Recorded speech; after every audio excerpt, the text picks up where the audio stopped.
Distribuição geográfica é o objeto fundamental da biogeografia, né?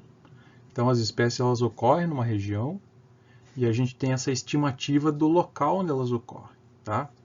A próxima aula ela vai ser totalmente dedicada a esse tema, tá? A gente vai gastar aí um tempinho para estudar distribuição geográfica, mas só para a gente introduzir um pouquinho a disciplina, né?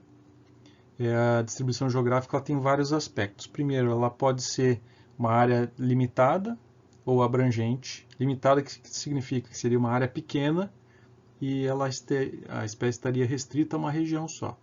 Abrangente seria uma área ampla. Então, existem espécies que são amplamente distribuídas, né? São também conhecidos como cosmopolitas. Então, a gente vai ter uma aula só sobre isso, para ver os aspectos de endemismo e de cosmopolitismo. A distribuição geográfica também está relacionada com resposta à variação espacial do ambiente físico.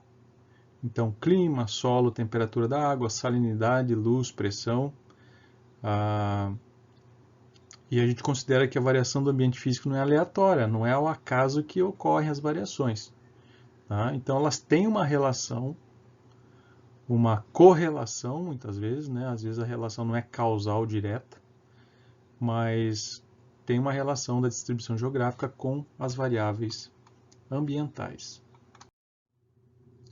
Por exemplo, nesse estudo de 2010, a gente tem aqui a ocorrência, os pontos são os pontos de ocorrência de uma espécie de ave, né, aqui na região da Colômbia, aqui são os Andes, tá? A região da Colômbia. Pega um pouquinho do Equador aqui. Bom, o Equador está mais para baixo, então é a Colômbia mesmo. E aí, essa espécie tem essa distribuição aqui, ó, restrita a esses pontos. A partir dos pontos, o que está em cinza escuro, deixa eu pegar o apontador aqui.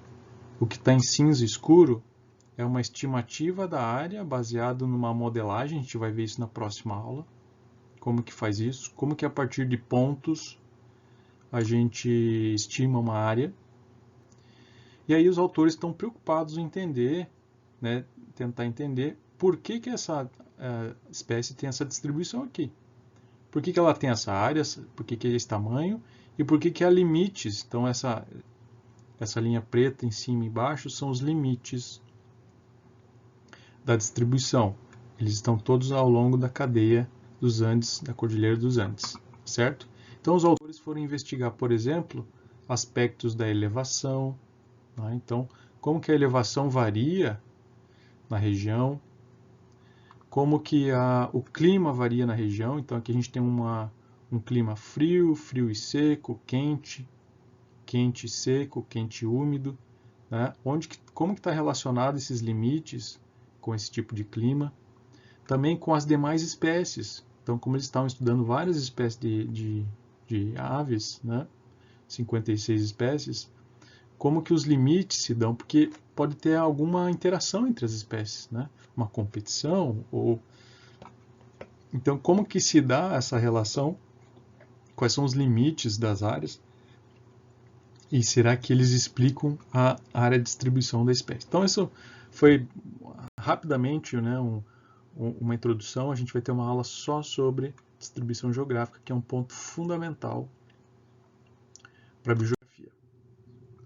E o importante das distribuições geográficas é entender que as variáveis elas variam no espaço geográfico, normalmente de forma que é um gradiente, né? Então, nesse mapa da esquerda aqui da América do Sul, a gente tem uma escala de temperatura em graus Celsius. Tá? A gente não tem temperaturas médias, é uma média anual, tá? Então, média anual de temperatura. A gente tem médias muito frias, a gente tem médias mais aqui, ó, próximas de zero em diante, né? Mas, de qualquer modo, se a gente olhar no espaço geográfico, a gente vê que tem uma área bem fria, né? Uma área fria aqui. Tem aqui uns limites, né? Ó, uma área aqui, aqui. E existe aqui uma área bastante quente, tropical, né, nessa região aqui. E existe também um gradiente aqui do mais quente para o mais frio, ou dependendo de onde for, tá certo? O que é importante agora? Entender que as variáveis ambientais, nesse caso temperatura, elas variam em espaço geográfico. E conforme a temperatura, provavelmente a gente vai ter a ocorrência de uma ou de outra espécie aí, tá?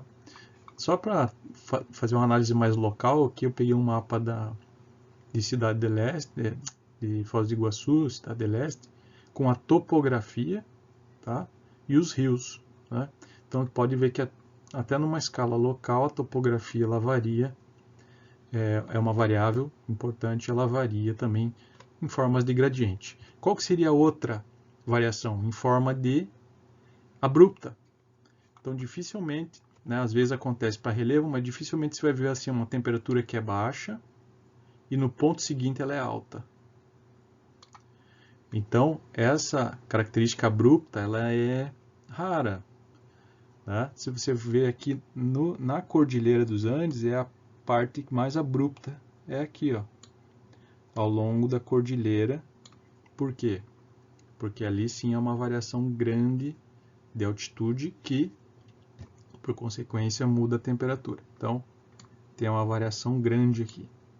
Mas não é abrupta no sentido assim imediato. No ponto seguinte já aumentou. Ela tem uma inclinação maior, né? Mas no geral as variações são graduais, né? Em forma de gradiente. E esse conceito, pessoal, o conceito de arena geográfica, apesar de ao longo da disciplina a gente não voltar muito nele, ele é interessante para entender que existe um tabuleiro. Existe uma área que a gente estuda, isso que quer dizer arena geográfica, né? É um conjunto de variações de padrão espacial, não aleatório, de condições ambientais. Tá? Então, basicamente, o que é? A gente tem uma extensão geográfica, que é o nosso espaço geográfico tridimensional. Então, a gente tem latitude, longitude, altitude, que a gente chama aqui de Geographic Template, ou eu chamo de arena geográfica, ou tabuleiro, poderia se dizer. Você tem uma camada, que é a camada das respostas bióticas, ou seja, você tem os organismos aqui atuando e as respostas, né, deles, adaptação, dispersão, evolução. Você tem aí uma camada acima, as interações entre as espécies, e uma camada acima, os que são influenciadores de ecossistemas, né?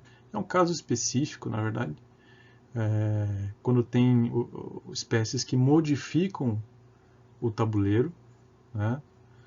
No caso do homem seria um. Mas para resumir, né? E o tabuleiro em si, ele todo, ao longo do tempo, ele sofre uma dinâmica.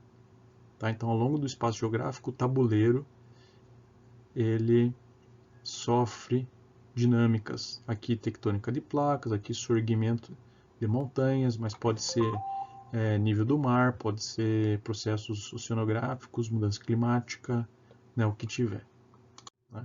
Então, basicamente, a gente tem uma arena geográfica, nas quais ocorrem variações espaciais não aleatórias, ocorre autocorrelação espacial, vou explicar isso em outra aula. Nessa arena, nesse tabuleiro, é onde os organismos interagem, é a resposta que eles dão, e a resposta, no final, o que a gente percebe? Que a resposta, o resultante, o produto resultante é a distribuição geográfica. O fato da espécie estar ali ou não, ou por que ela está ali. Isso tudo é resposta dos organismos à arena geográfica, tá certo? É claro que tem um componente de interação biótica, então a distribuição pode levar a uma série de interações, e as interações gerar respostas dos organismos e isso afetar a distribuição geográfica, então teria um ciclo aqui. Tá? Você tem aqui a resposta dos organismos alterando o tabuleiro, então é isso aqui, esse ciclo aqui. Tá? Mas no geral o que a gente tem na base é o tabuleiro, a gente tem os organismos interagindo e a gente tem como detectar é a nossa forma de percepção da realidade, é a distribuição geográfica. É onde que eles ocorrem. Ok? E o interessante, né, só para incluir aquela questão do slide ali, é que a arena geográfica ela pode variar ao longo do tempo. Variar como? Modificando, né, na parte de relevo, a parte de clima, ela pode sofrer modificações. E aí isso vai afetar a resposta dos organismos, as distribuições geográficas e assim por diante.